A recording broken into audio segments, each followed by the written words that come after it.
1000-1200 টাকা করে 1300 টাকা করে আইয়া লেবার দিয়া কাম করাইয়া। তো আমরা গিরস মারান না, সরকার আমরা ভর্তি দিতেইব। আমরা নাহলে বাঁচাম কেমনে কৃষক? আরে এখন এই তো খুদের নাম তো পায় না, খুদের দাম যদি কোথায় তো বেচতাম। এই যে আইলাম এই বুঝি তো নামাজটা পড়তেতাম না, চাউলের একটা কেউ জিজ্ঞাসাও করে না যে কি লেগাইছি, যে আমরা কি অপরাধ করলাম। চাইল হয়েছে 9টা বাজে চাইল হয়েছে, এই বলছি তো চাইল চলে না, দিন দিন নেয় না, কাস্টমারই নেই, ব্যাপারী ককটা কিনতেছে, বুঝছে, ব্যাপারী কিনে গৃহস্থ কিনে না চাই।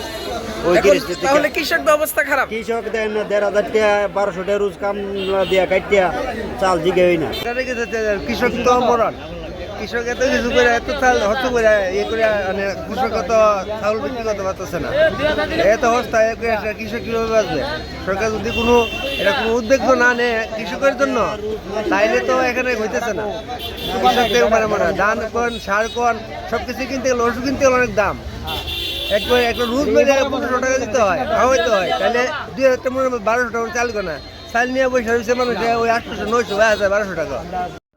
সম্মানিত দর্শক, আজকে চারগাছ চালের বাজারে কোনো কাস্টমার নেই। সেই সকাল 9টা থেকে বিক্রেতারা বসে আছেন, এখন পর্যন্ত কোনো কাস্টমার আসছেন না। যারাই আসছেন 800 টাকা 1000 টাকা সর্বোচ্চ 1200 টাকা বলছেন।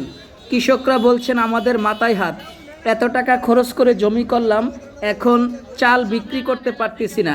যারা এই মুহূর্তে আমাদের সাথে যুক্ত আছেন সবাই ভিডিওটা শেয়ার করে সরকারের কাছে পৌঁছে দিবেন।